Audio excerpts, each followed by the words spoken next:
शंभूराजे श्रृंगारपुर जाने के बाद उन्होंने लगान माफी के जैसे सरकारी कामों में हस्तक्षेप करके खुद से निर्णय लेकर लगान माफ कर दिया। उसका परिणाम स्वराज्य के खजानों पर हो रहा है। दक्षिण मुहिम पर गए हुए हमारी सभी सेना और सरदारों को हम खाना और दूसरी सामग्री कैसे भेजें?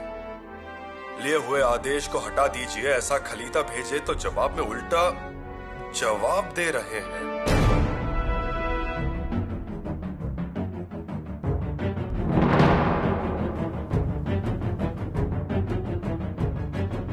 महाराज माफ कीजिए, लेकिन दिलेर खान की सेना स्वराज्य की सीमा पर आई थी तब भी हमने शंभू राजा को खलीता भेजा था, परंतु उन्होंने ध्यान नहीं दिया। उन्हें खलीता भेजा लेकिन उन्होंने जवाब नहीं दिया। शंभू राजा आएंगे ऐसे हमें लगा था, लेकिन वो आए नहीं। ऐसी लापरवाही करना स्वराज्य के युवराज को शोभा नहीं देता।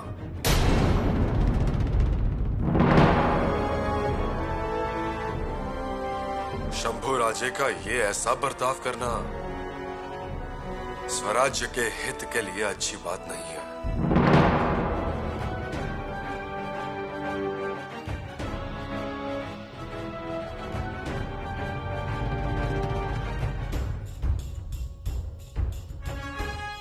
ये ऐसी मनमानी करना बहुत हुआ।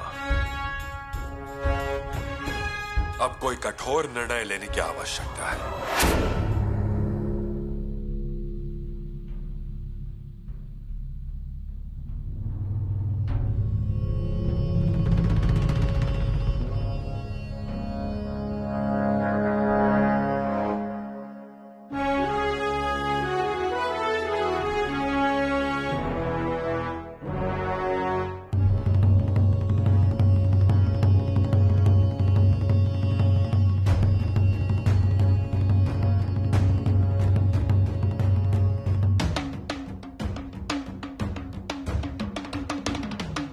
सुबह से क्या चल रहा है कुछ समझ में ही नहीं आ रहा। कक्ष में जाने के बाद जो दरवाजा बंद किया है अब तक नहीं खोला।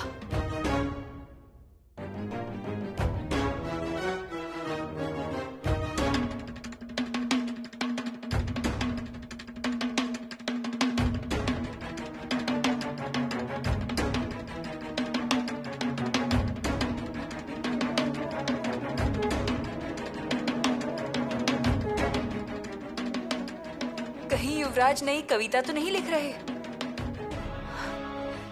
हो सकता है। तब तो उनके कविता लिखने में बिल्कुल बाधा नहीं आनी चाहिए।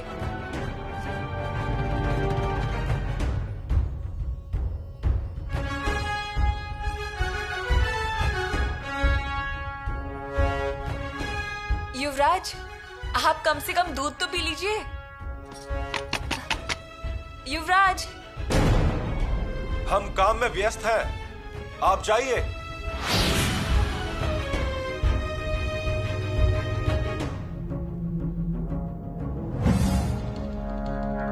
हाथी को बारिश की बूंदों से बांध दिया है और चींटी पर्वत निगल गई। एक तिनके ने गाय को निगल लिया और आकाश से बातें कर रहे हैं। धागे से बूंदते समय पान निगल गए, समंदर में जन्म लेकर जमीन पर रहते हैं और हवा का रुख देखते हैं। किसी की अब ये मजाल नहीं कि हमें अब कारावास में भेजे। शिव स्वरूप पिताजी को समाचार भेजिए। पोती ने पंडित को पढ़ा। पोथी ने पंडित को पढ़ा। पोथी ने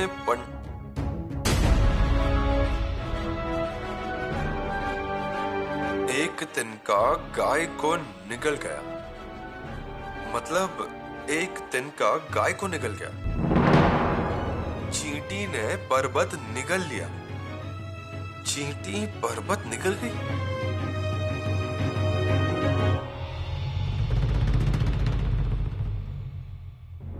बहुरानी, बहुरानी, अरे ध्यान कहाँ है आपका? क्या चल रहा है आप दोनों के बीच? भूख प्यास लगती है या नहीं तुम दोनों को? हमें तो लगी है भूख, पर पता नहीं युवराज को क्या हो गया है, कुछ समझ ही नहीं आ रहा। मतलब सुबह से दरवाजा बंद करके बैठे हैं और दरवाजा खोलने का नाम ही नहीं ले रहे। क्या हुआ है उन्हें? हमसे बस इतना कहा कि काम में व्यस्त हैं। ऐसा कौन सा काम चल रहा है कि उन्हें 2 निवाले खाने की भी फुर्सत नहीं? धरा भुआ, शायद वो नई कविता लिख रहे होंगे। उन्हें कहिए कि जो भी लिखना है लिखें, खाना तो खाइए। अब जब वो बाहर आएंगे तो आप खुद ही पूछ लेना। मैं इतनी देर तक रुक नहीं सकती। आप जाइए और खाना परोसिए, हम उन्हें लेकर आ रहे हैं। पोथी ने पंडित युवराज, युवराज, आप आ रहे हैं ना? आपको तो आदत हो गई है इस तरह भूखे रहने की, लेकिन बहुरानी क्या करेगी? और आपको तो पता है ना कि जब तक आप खाना नहीं खाएंगे वो भी भूखी रहेंगी। चलिए युवराज, जल्दी से आ जाइए।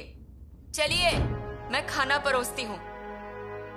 पोथी ने पंडित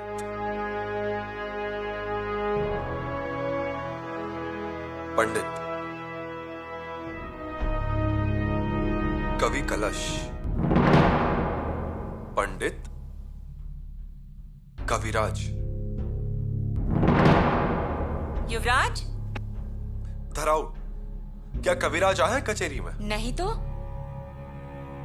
ज्योत्या जी, ज्योत्या जी। जी युवराज।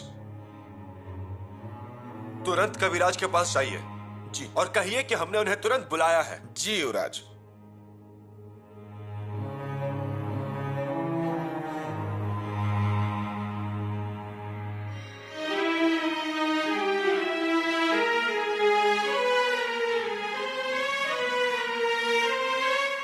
कविराज कहाँ है किसी को पता नहीं।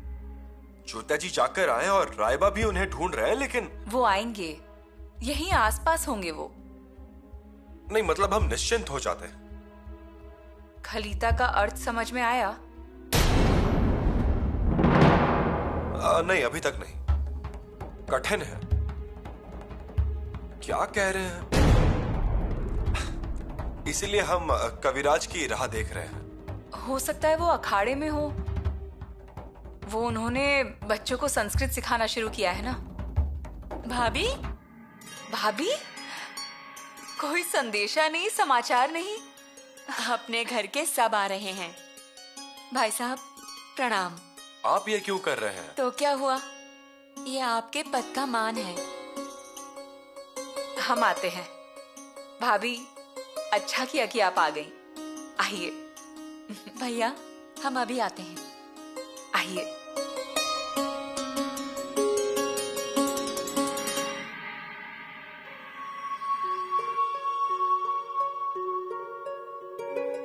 रहने दीजिए, ठीक है। आज सब साथ में आए हैं? हाँ, हाँ, आइए। चलिए। कोई खास वजह है?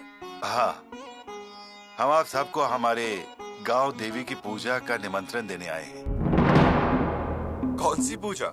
ये हमारी खास पूजा है। पूरे गांव में जागरण रखा है। हाँ, लेकिन वजह क्या है? अजी, वजह तो बहुत बड़ी है।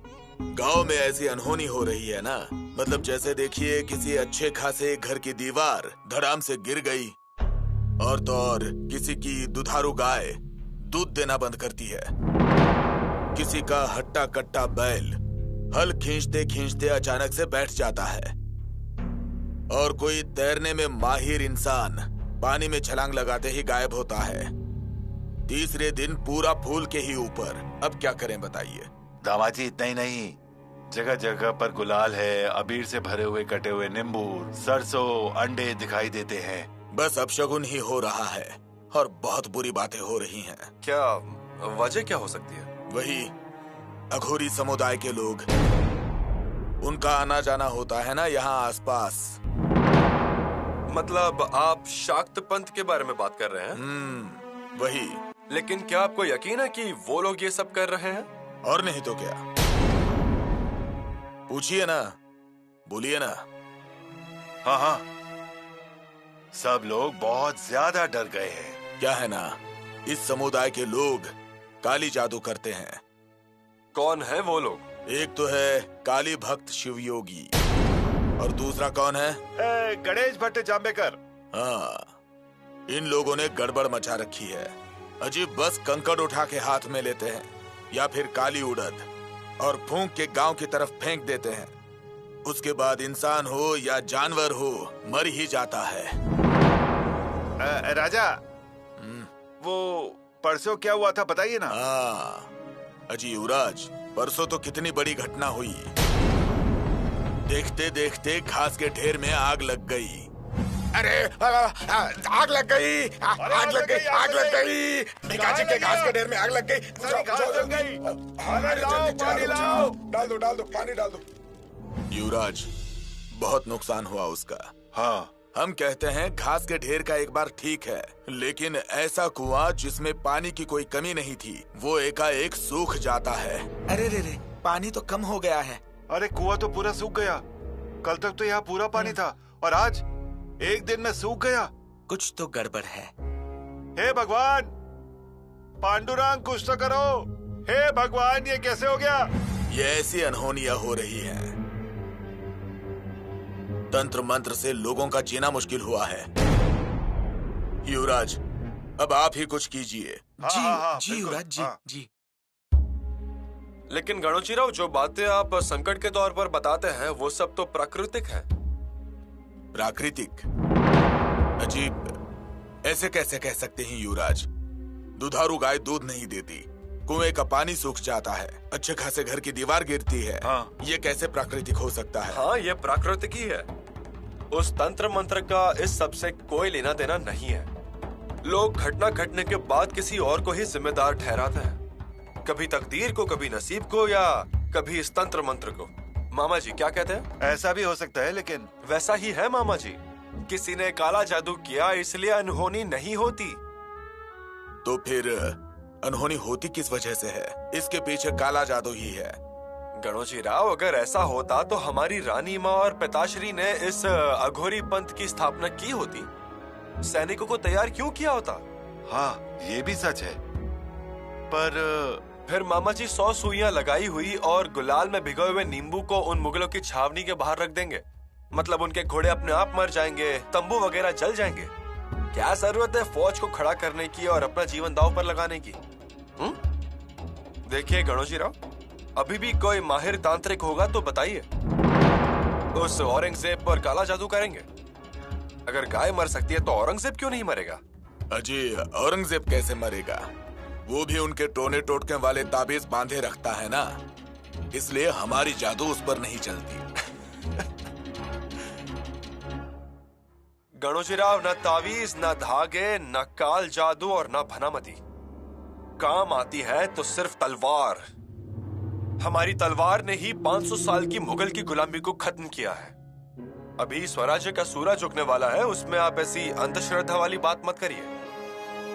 आपको पूजा करनी है तो कीजिए, जरूर कीजिए, लेकिन श्रद्धा से कीजिए। प्रणाम युवराज। कविराज दिखाई दिए? हाँ, वो वहाँ पहाड़ की तरफ जाते हुए नजर आए। पहाड़ की तरफ? हाँ, मतलब शिव योगी के मठ की तरफ? हाँ हाँ, वही। वहाँ कविराज का क्या काम?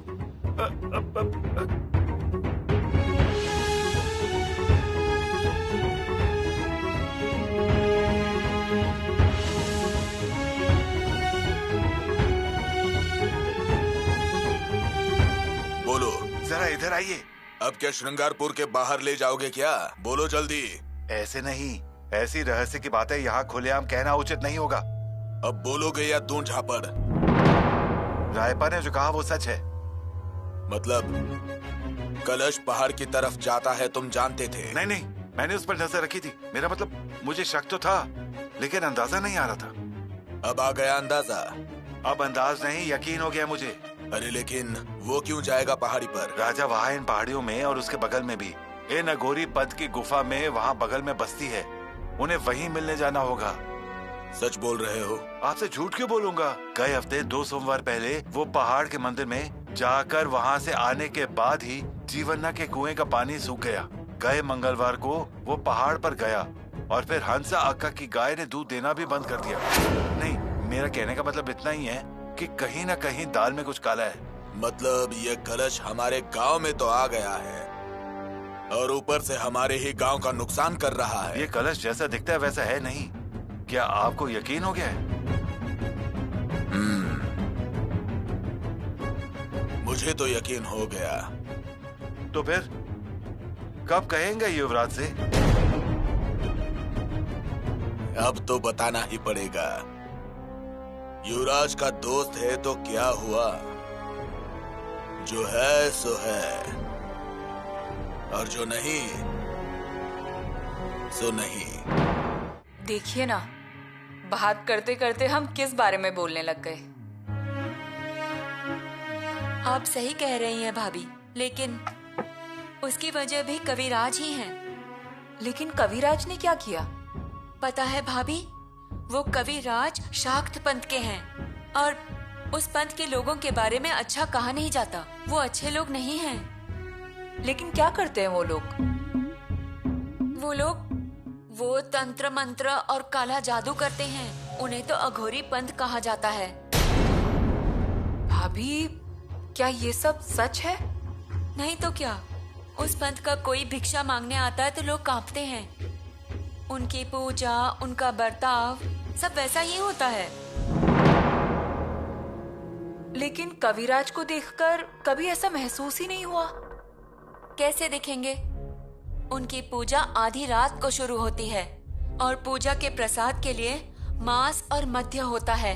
अगर ऐसा है तो बहुत बुरा है, सच। नहीं तो क्या धारा, सब कुछ बहुत बुरा है। हमें ये सब पता नहीं है। लेकिन धरा बुआ, हमने हमारे बचपन में यहाँ श्रृंगारपुर में पहले कभी ऐसा कुछ देखा ही नहीं, कभी ऐसा सुना ही नहीं। अरे भाभी जी, जब हम यहाँ शादी करके आए तब भी ऐसा नहीं था। हाल ही में ये सब सुनने मिला है।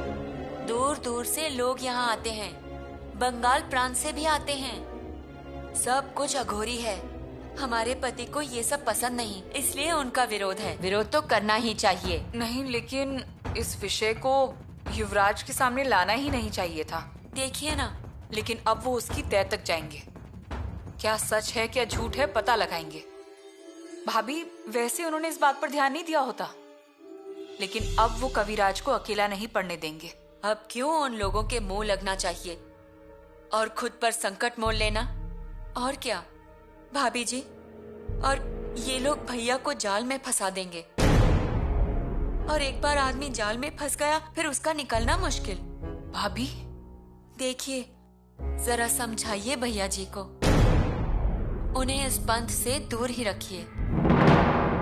बहू रानी, सुनिए, पहले से ही उनके सर पर बहुत मुश्किलें हैं। और नहीं बहू रानी,